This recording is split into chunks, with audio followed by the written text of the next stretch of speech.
It was a peaceful Saturday morning, the kind where the biggest worry on my mind should have been whether to make pancakes or eggs for breakfast. The sun filtered through the blinds, casting a warm glow across the living room. I shuffled to the kitchen, still wrapped in the cozy haze of sleep, and poured myself a much-needed cup of coffee. As I glanced out the window, my grogginess was instantly wiped away by the sight of a car parked in my driveway.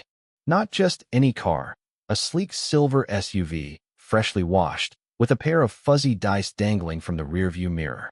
It was parked so arrogantly, so unapologetically, that it completely blocked my garage door. My first thought was that maybe a friend had dropped by unexpectedly, but a quick scan of my messages proved otherwise. No texts, no missed calls. Puzzled, I stepped outside, barefoot on the cold pavement, to inspect the vehicle. There was no note, no indication of why it was there or who it belonged to. I knocked on a few neighbors' doors, hoping for some insight. Eventually, Mrs. Henderson from next door peeked out, her reading glasses perched on her nose. "Oh, that's Linda's car," she said with a sigh. She mentioned something about needing extra parking. I figured she meant her own driveway, but I guess not. Linda. Of course, it was Linda. She had moved into the neighborhood about a year ago and wasted no time establishing herself as that neighbor. The one who let her trash bins linger on the curb for days. The one who blared music loud enough to rattle windows. The one who treated the entire street like her personal domain. And now, apparently, she had graduated to taking over other people's driveways. I marched down the street to Linda's house, my patience wearing thin. I rang the doorbell, waited, and then rang it again.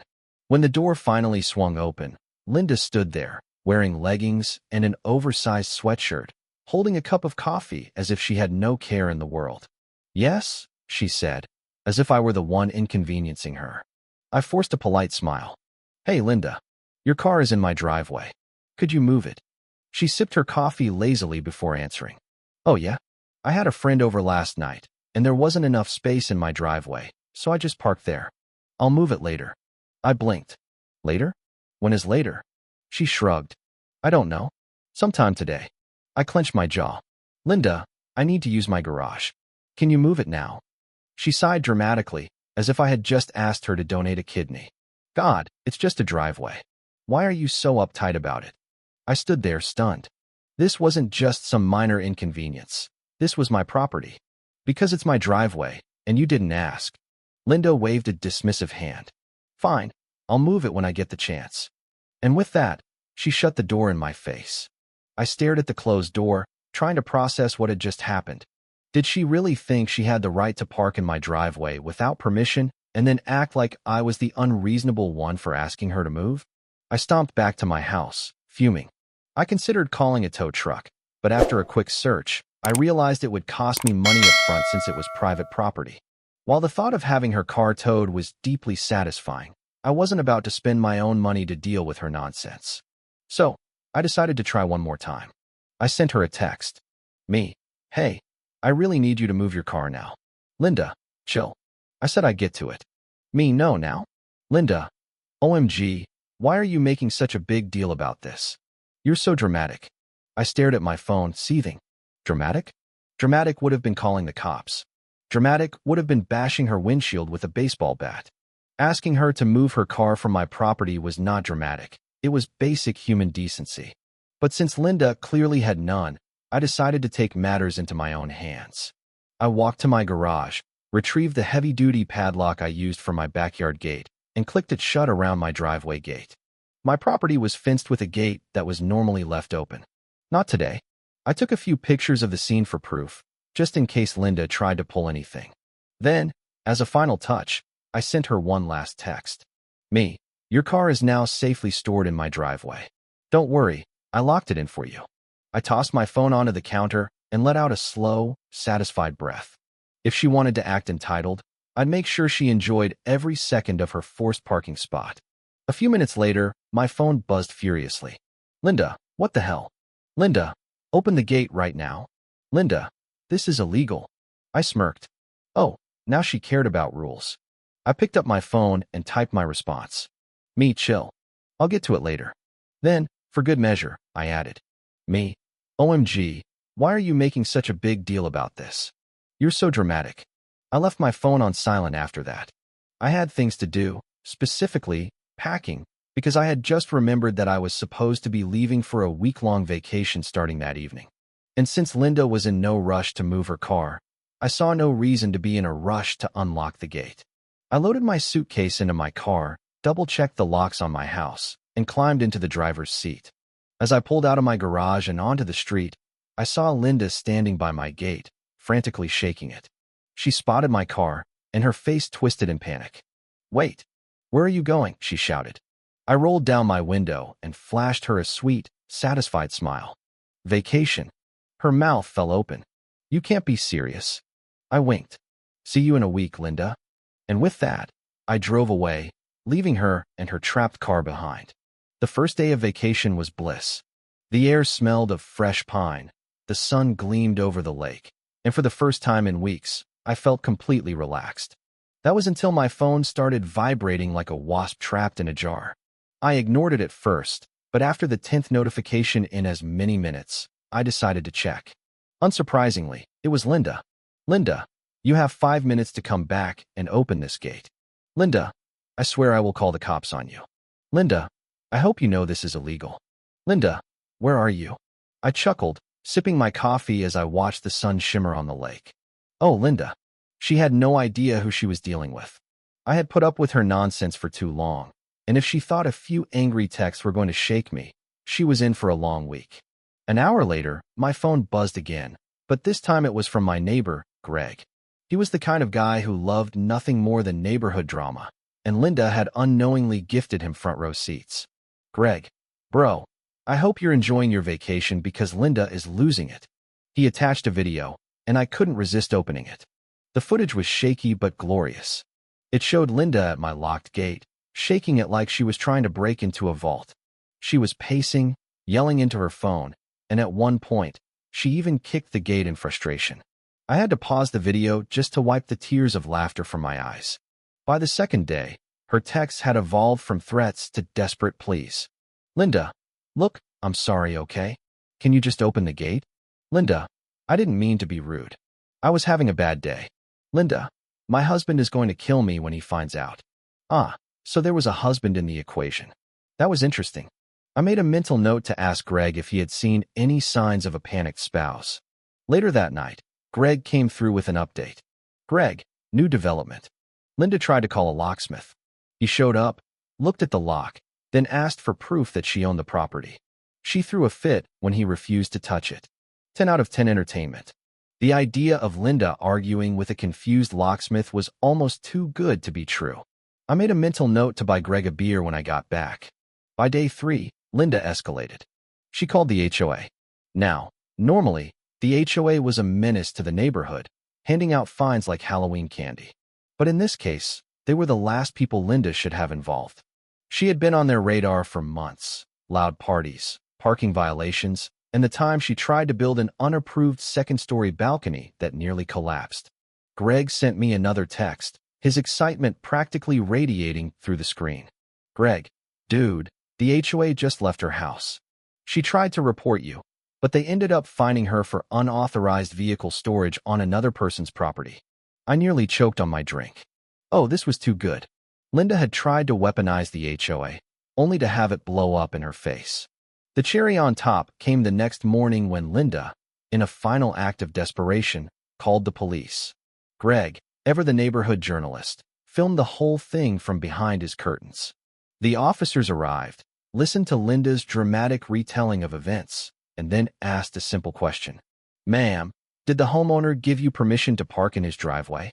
Linda stammered, "Well, no, but..." "And did the homeowner ask you to move your car before he left?" "Well, yes, but..." One of the officers sighed. "Then I don't see the issue here. You parked on private property without permission. He locked his gate, which he has every right to do. This sounds like a civil matter." "But I need my car," she whined. The officer shrugged. "Then maybe you should have moved it when he asked." Greg's camera caught the exact moment Linda realized she had officially run out of options. She stomped back to her house, her face red with frustration, while the officers drove away, probably laughing the second they turned the corner. By the time I returned, the neighborhood had turned Linda's driveway debacle into the local legend. I pulled into my driveway and stepped out of my car, immediately noticing the heavy silence. Linda was nowhere to be seen, though I had expected her to be camped out by the gate, waiting to pounce. Instead, Greg came jogging over, grinning ear to ear. "Man, you missed some quality entertainment," he said. The whole street was watching. I chuckled, grabbing my keys. "She's still mad." "Oh, she's beyond mad. But she also knows she lost. She didn't even come outside today." That more than anything told me how thoroughly I had won. I unlocked the gate and swung it open, revealing Linda's SUV exactly where she had left it. I half expected her to come running out, but she never appeared. I took my time stretching as I walked up to her front door. Then, just for fun, I knocked. It took a full minute before the door cracked open, just enough for me to see her scowling face. I smiled. "Your car's free now." She crossed her arms. "I should charge you for making me wait a week." I tilted my head. "Oh, you want to talk about charging people for things? Because I've been thinking about sending you an invoice for parking fees." Her jaw tightened. "You wouldn't." I pulled out a neatly printed paper from my pocket. 50 per day for 7 days. Total comesto 50 per day for 7 days. Total comesto $350. Cash or check? Her face turned an impressive shade of purple before she slammed the door in my face. I chuckled and strolled back home, completely satisfied. The SUV disappeared an hour later. She didn't say a word. Neither did I. But the neighborhood did. Oh, they definitely did. The next morning, I stepped outside with my coffee, enjoying the peace and quiet of a Linda-free driveway. The world felt lighter, the air crisper, and my property blissfully free of unauthorized vehicles. Across the street, a few neighbors who had been following the drama closely gave me knowing nods. It was a silent acknowledgement, a badge of honor that said, "Well played." But just because Linda had slinked back into her house didn't mean I was done. I still had one last touch of pettiness left in me. I printed out a fresh copy of my parking invoice and casually posted it in the neighborhood Facebook group. The caption read, "Friendly reminder to respect other people's property. Parking fees are expensive." Winking face. It didn't take long for the comments to roll in. "Greg, bro, I'm crying." "Mrs. Henderson, about time someone put her in her place." Random neighbor. "OMG, did she actually pay?" Me. "LOL, nope. But I figured she'd appreciate seeing the bill anyway." For the next few days, Linda was a ghost. No cars blocking driveways, no thumping music at 2 a.m., not even a glimpse of her stomping around in her usual sour mood. It was as if she had retreated into hibernation, licking her wounds. But the real fun came when another neighbor, Todd, casually dropped some tea in the comments. "Todd, pretty sure her husband made her park on the street now. Saw her car 3 blocks down. LOL. Oh, how the mighty had fallen." A few days later, I was watering my lawn when Linda finally resurfaced. She walked past my house at an unnatural speed, eyes fixed straight ahead, pretending I didn't exist. It was honestly impressive, her level of dedication to avoiding me. "Morning, Linda." I called out cheerfully. She gave the faintest, most begrudging nod I had ever seen before speed walking away. At first, I thought that would be the end of it. But as it turned out, my little act of revenge had a much bigger impact than I anticipated. The HOA, apparently still irritated with Linda, had used the driveway incident as an excuse to crack down on her. They started enforcing every minor rule she had ever ignored. First, she got a fine for keeping her trash bins out too long. Then another one for not maintaining her front yard. Then yet another one for excessive noise violations, which, according to Greg, was based purely on the fact that people complained just because they could. By the end of the month, Linda had gone from the neighborhood menace to the HOA's favorite target. And while I normally wasn't a fan of the HOA's pettiness, I had to admit, watching Linda scramble to fix her previously unchecked bad habits was deeply satisfying. I figured she'd eventually swallow her pride and at least try to act normal again, maybe even throw in an awkward, half-hearted apology. But no. Instead, she doubled down. One day, I caught her outside, measuring parts of her property with a tape measure. She was looking for reasons to report me to the HOA, probably hoping to even the score. I just waved at her. "Need help?" She turned bright red and stormed back inside. For weeks, she searched. For months, she schemed. But there was nothing to report. My lawn was neat, My trash cans were always put away. My house was in perfect compliance. She had lost. And worse for her, the neighborhood knew it. It became an inside joke among the neighbors. Every time someone saw Linda outside, they'd dramatically check their watches and mutter, "Oh, better move my trash cans before the HOA police report me." She never responded. She never parked in my driveway again. She never acknowledged what had happened. But she knew she had been defeated. And that was enough for me. Eventually, life in the neighborhood returned to normal. The chaos faded, and Linda, though still unpleasant, was at least manageable. As for me, I installed a security camera, because if Linda ever tried it again, I wanted front row seats to the show. Months later, as I sat on my porch sipping coffee, I couldn't help but smile at the memory of the driveway wars. It had been a battle of wills, a test of patience, and ultimately, a lesson in standing your ground. Linda had learned the hard way that actions have consequences, and I had learned that sometimes a little pettiness can go a long way. The neighborhood had changed too.